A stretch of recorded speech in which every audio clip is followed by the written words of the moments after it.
Welcome back to App Stories. Today's show is brought to you by Vitally. I'm John Voorhees, and with me is Federico Fetici. Hey, Tici. Hello, John. How are you doing?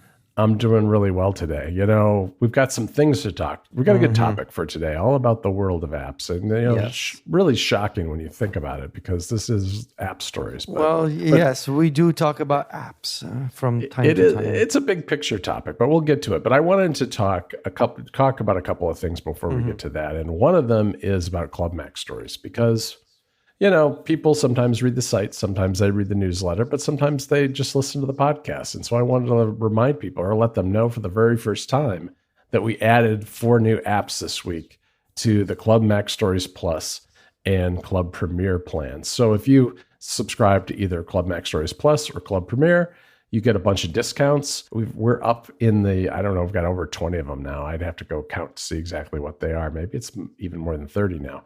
But we added Lasso, which is a great Windows management app for the Mac. Mission Control Plus, which I know is one of your favorite apps, to add functionality to Apple's Mission Control feature. Batteries for Mac, which is a way of keeping track of your Bluetooth and other peripherals connected to your Mac. And Sleeve 2, which I happen to be running right now, along with some of these other apps. Nice. Yeah, it provides a little UI that can float above the rest of your windows for the music that you're playing on either Spotify or Apple Music, or even Doppler. So Doppler is a great third-party music app that supports this app as well. So those are 4 things that we've added. It's a lot of other benefits to the club, of course, that you can learn about at plus.club, but I wanted to mention those so that people know about them. Also, Federico, we're doing a little something different on the site with a new column called Game On. And this was all your idea, I should say, and it's an excellent one, because I love it. All right. Well, thank you. I was thinking, you know, I'm interested in gaming on Apple platforms, and reviewing games, though, is just a little bit out. I mean, we've reviewed plenty of games on the site, but I wanted to find a way to cover more gaming stuff than just like the biggest titles that come out, and also to cover the news. And oftentimes with some of these mobile games, there's not a ton to say about them. So writing a full review is just a little much for what it is. So kind of drawing on our experience from Club Mac Stories and some of the formats we do there, I put together what is kind of a bullet list approach to the latest gaming news and apps on Apple platforms. So what you'll find in Game On when it comes out, and it's not on a set schedule, it's just as there is like a critical mass of news and other things to mention, it'll come out. But it'll be a mix of notes about some interesting games that have come out, news, and even some developer topics, because not too long ago, you know, Apple announced that Unity announced that their tools for the Vision Pro had come out, and that was in our very first edition of Game On that came out about a week ago, a little over a week ago now since we recorded this. But yeah, I'm going to be doing another one again pretty soon, I think, because I've really seen some interesting games coming out, and part of my thinking on this too is, I feel like there's an awful lot of hand-wringing and criticism, by myself included, about gaming on the Mac. And I think it makes sense once in a while to step back and think about, all right, well, clearly that's not, I'm skeptical about that as much as anybody. But there's a lot going on with gaming on Apple's platforms that aren't the AAA games, that are worth mentioning and talking about, both on the news side and on the gaming side. So that's what this little feature is going to be all about. Yeah, I love how, I love the timing of it, especially with all the talk about gaming on the Mac and all the things we've been discussing lately. Apple sort of courting developers of PC games to try and optimize their games for macOS. And obviously Apple Arcade has been growing with some really interesting additions lately. And Vision Pro is coming out. And even though Vision Pro doesn't exactly have a gaming angle, a lot of people would like it to be a gaming device for VR and AR gaming. So yeah, I love the idea behind this column, and I think it's going to be fun. I think especially with Apple Arcade and Netflix gaming, which is also something you've been writing about lately. There's a lot of gaming related links and stories and narratives and little threads that we can pull apart that are not necessarily about, the latest Legend of Zelda for Nintendo Switch. So this is why I'm fascinated by this section. Yeah, it's. I think it's a real time of change, especially when it comes to mobile gaming and the fact that now, traditional console and desktop games are becoming more mobile with other devices too, and it'll be interesting to see where Apple fits into all that. But we're going to cover the whole gamut of it. All right, let's get to our main topic today, Federico. And I was really struggling with how to frame what we're going to talk about today, but I kind of landed on where's the app economy heading, because we have a few topics we want to cover today that really are forward looking in terms of what we're seeing in terms of trends on the App Store and what some of the OS changes mean, both in terms of Apple's own apps, the system apps, as well as third-party apps. Right. And I think one of the original things you thought about is with all the apps that we cover on Mac Stories, so there's always that sort of tension between power user, highly customizable apps and apps that are more opinionated in terms of design and in terms of features that maybe the developers of those apps, they try to cut down the number of features that they ship in favor of a more sort of a design oriented, more sort of focused experience that is not nearly as versatile or customizable as other apps, but usually it's more intuitive and it's easier to use. And so I guess we should start talking about some of those examples, because it's such a common theme in the apps that we cover on Mac Stories and on App Stories, and obviously on the club as well.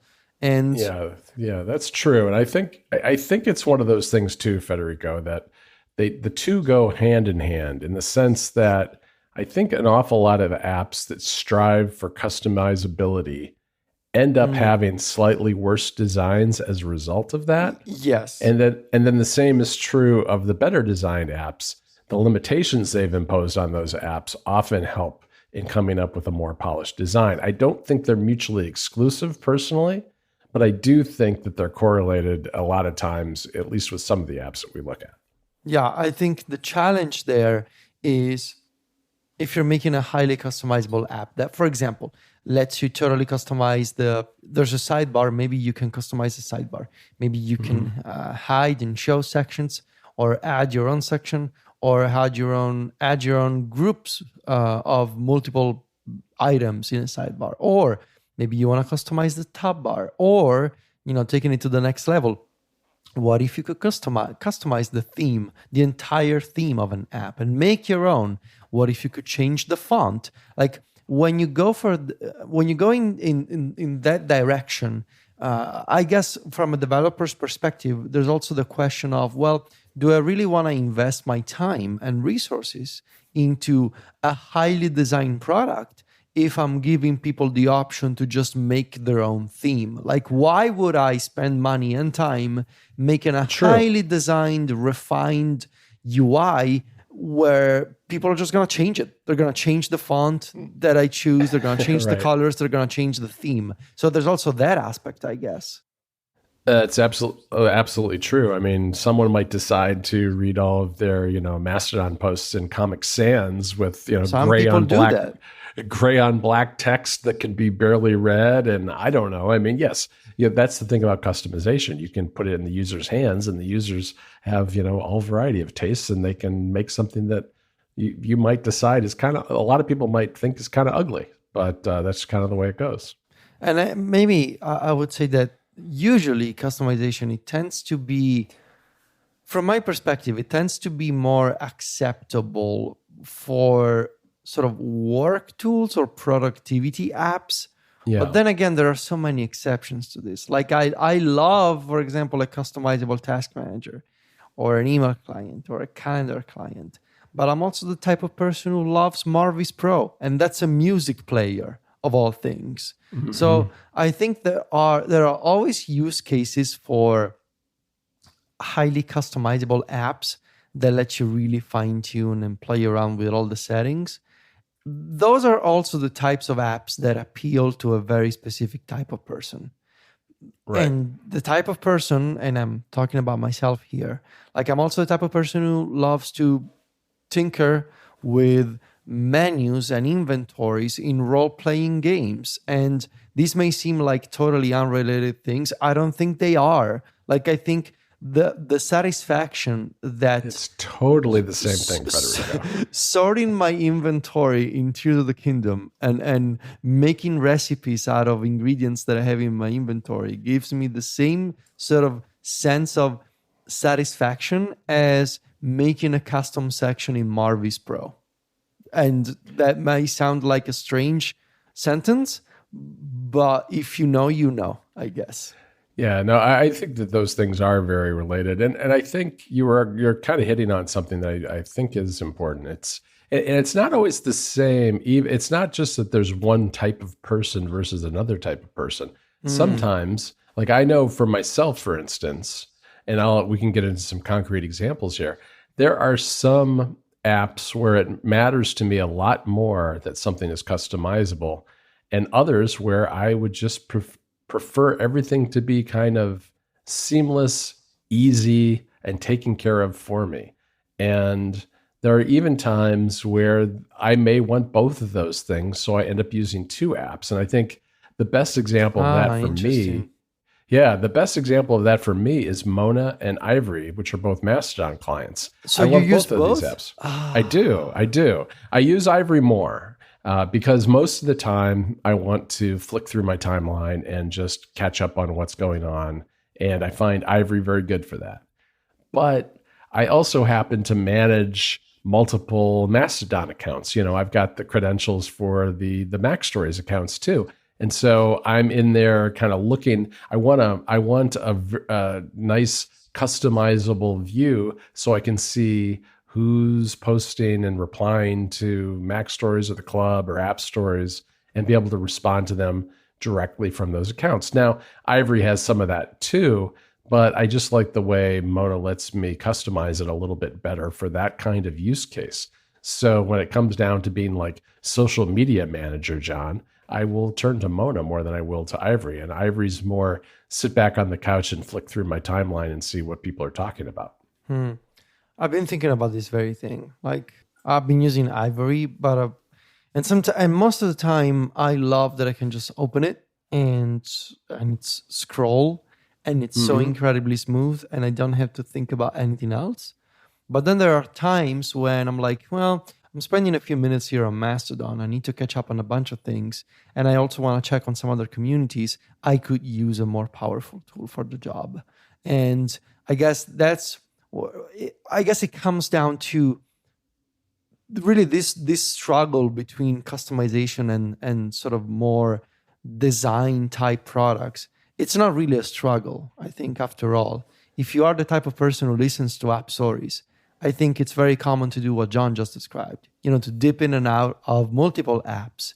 And sure, with subscriptions, it's harder than it used to be, I guess, to justify, do I want to be subscribed both to Ivory and Mona, Right. And not everybody's like me and John, that we do this for a living. We got to keep an eye on all of these apps. And so we end up being subscribed to multiple apps. Not everybody's like that. But I think there's a subset of folks who are really into, app culture and sort of indie developers and indie products who do that, who want to try multiple products, who maybe, they do social media for a living, or they really want to make sure that they're getting the most out of their iPhones and iPads. And so they end up trying a bunch of apps. And so that tension is not really a tension when you have so many options. You can just use both, especially for a service like Mastodon or email clients where they're not silos. You can just use different clients, or RSS readers are another example. You mentioned Ivory Right. and Mona. I could mention Reader and something like Fiery Feeds, You know, Mm-hmm. you have on one side something that is so well designed with the opinion of its developers sort of shining through in every single aspect of the app, versus something completely different, which is Fiery Feeds by Lucas Burgstaller, which is like, it lets you tweak the whole thing if you want. It lets you go in and change the fonts. You can even change the rendering engine of web views Right. inside Fiery Feeds. So, and I see those options as complementary to each other, right? There are times of the year when I use Reader, and that's most of the time. And there are other times of the year when I need a more powerful tool, and that's usually June and September, when I turn to Fiery Feeds and I use it for a while and then I change it again. So yeah, I think it's fascinating to observe these two different approaches. And I don't really I gravitate toward customizable experiences because that's the type of nerd I am. But Mm-hmm. at the same time, I always feel the pull of the more designed, elegant, sort of, you don't have to think about it type of app. I'll tell you a couple of apps that I found making that choice very difficult, which is the difference between something like Matter and Readwise Reader. Because as someone who does a lot of research and reading for, both of us for our job, Readwise Reader has an awful lot to offer. But I personally prefer the design and ease of use of Matter a lot. And I ended up landing on Matter because I recognized when I was using Readwise Reader that while I thought it was really cool, all the different little things it can do, I really wasn't using or in need of those things. And it's like there's all these bells and whistles and dials that I could turn. And in the end, what I typically do, and maybe this is partly driven by the fact that a lot of what we read, it has a very short shelf life. So we're either going to use it in the near future or we're going to discard it. Whereas I think Readwise Reader is really good if you are maybe in academia or something, and maybe you're, I don't know, maybe you're researching ancient Rome, and that history isn't changing at a fast pace. And so it's great to have all those quotes and references and highlights and save them all in kind of a really complex system. Whereas I'm usually just capturing links, reading something quickly, and maybe linking to it on the site or drawing it into something else that I'm working on, but don't really need kind of like a reference library of app stuff. Because for us, I think, especially since we publish regularly, our archive, our reference material is Mac Stories itself. Yes. Right? You always are discovering things you wrote that you're like, oh, I didn't know I covered that app 5 years ago. Exactly. Yes. And I do that. That's usually when I want to find out something about apps, I just Google whatever I'm Googling for and I append Mac Stories at the end of the Google search. And that usually gives me what I'm looking for. This episode of App Stories is brought to you by Vitally. Customer success teams today are facing a problem. How do they connect customer data back to their work? Vitally changes that. It's a new kind of customer success platform, an all-in-one collaborative workspace that combines your customer data with all the capabilities you expect from today's project management and work platforms. Vitally is designed for today's customer success teams. That's why Vitally operates with unparalleled efficiency, improves revenue retention, and delivers best-in-class customer experiences. It's the solution that helps your customer success team keep a better pulse on your customers, which maximizes productivity, visibility, and collaboration. You can boost your bottom line by driving more revenue per customer with Vitally. And if you take a qualified demo with Vitally, you can get a free pair of AirPods Pro. So if you're a customer success decision maker, actively seeking CS solutions, working as a B2B software as a service company with 50,000 employees, and you're willing to explore changing customer success platforms if you already have one in place, schedule a call by visiting vitally.io/appstories and get that free pair of AirPods Pro. That's vitally.io/appstories for a free pair of AirPods Pro when scheduling a qualified meeting. Our thanks to Vitally for their support of the show. So the next layer to this sort of app onion is something that's been happening over the past couple of years, and it's something really fascinating, I think. What happens when the more designed, opinionated app starts getting customizable and sort of starts appealing, sort of, to power users? And I think there's no better example of this than at least two Apple apps, Notes and Reminders. Yep, We've been absolutely. talking about these two for the past few years, especially since Reminders. I think it was in iOS, what was it, 13, when Reminders was redesigned. And Apple started sort of dipping their toes into more advanced task manager related functionalities. First with tags, then natural language input, and smart lists, and sharing templates. And now we're getting, obviously, they did subtasks, attachments. Now we're getting a column view and sections inside lists. And the thing is, that is Reminders, especially, such a fascinating example of the type of product that arguably, at a surface level, it would fit in the category of, oh, this is the kind of app that does not appeal to power users, is more designed in a way that you can tell that Apple had a vision in mind, had an idea in mind, and they're sticking to it.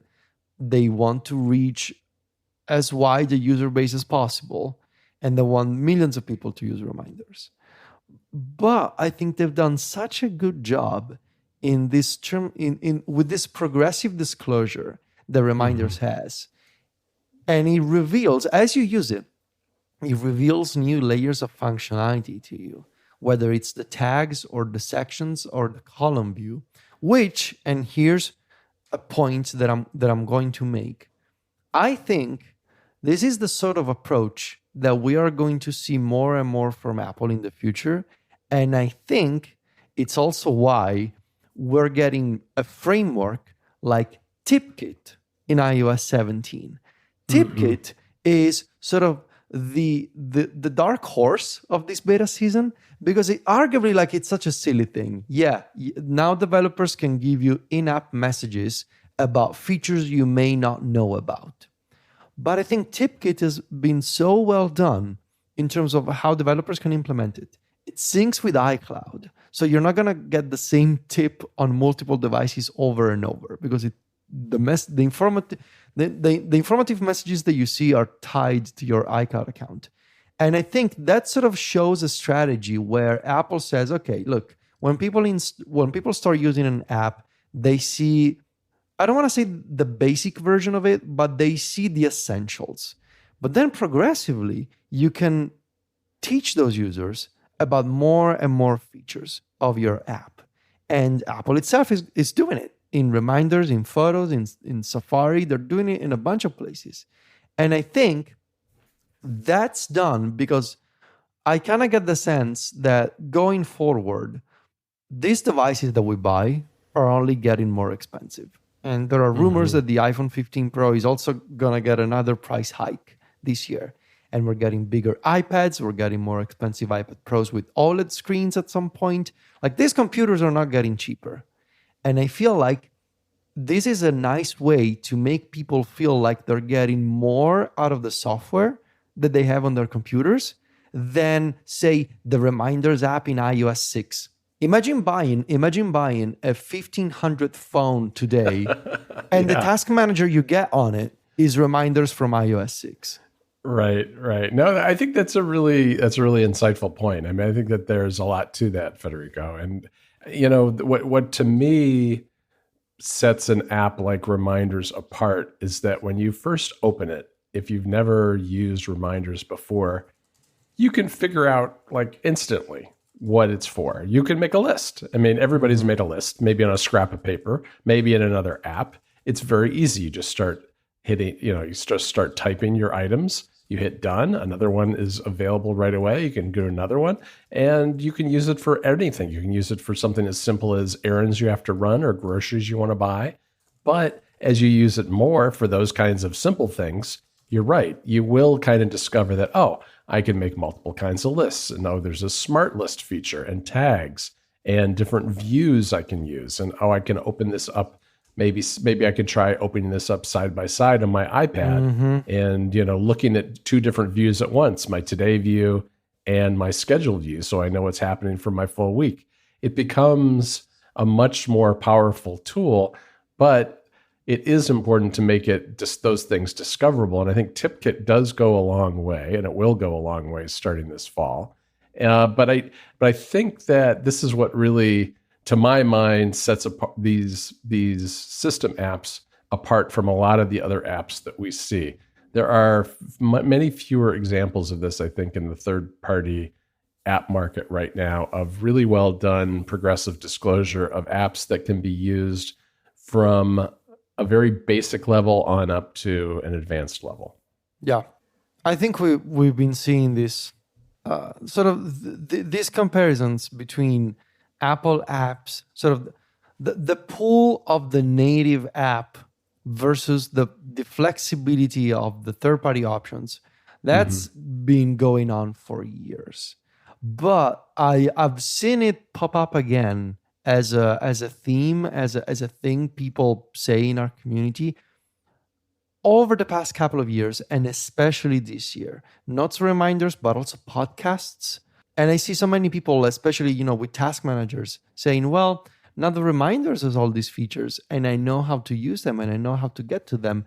Maybe I don't need a third-party option anymore. Maybe I can, kick the tires with reminders again." I know that's what I'm doing. I think that's what you're doing, I guess. Yep. Yeah. And then our friend Stephen Hackett, I think, is also doing it.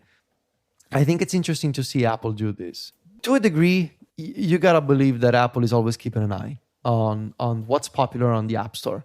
And they're saying, well, if this is the type of app that people purchase and subscribe to, maybe we should consider something similar to make them feel like they're getting more value out of their computer that they buy from us. So they take a look on the App Store, and kind of their clients with natural language input are popular, we're going to do that. That's sort of how they operate. But I think with Apple, we're from a sort of app analysis perspective, which is what we try and do on App Stories, and we've been following this scene for such a long time. Like, objectively speaking, this evolution of Apple software is so fascinating from an academic perspective, almost, to see these apps get from very simple. I mean, do you remember what Notes used to be? Like with marker felt and the notes. Right. Right. The there's no formatting texture. at all. I don't think there was any formatting at all early on, was there? Right. No. And from it's been so fascinating to observe. But by the same token, the apps that are not getting this treatment are starting to stick out more and more. And I'm looking at Mail, for example. Yep. And so I think this, ultimately, I kind of feel like for many years, we've had that constant tension between the designer product and the power user, geeky, customizable product. I think over time, those lines have been blurred. And I think of all companies blurring those lines, there's been Apple at the forefront of that. And I wish that more third-party developers would follow the same approach. Like, imagine IA Writer, but as customizable as Obsidian. Like, I wish more developers would consider the same approach that we've seen from Apple in some of their apps.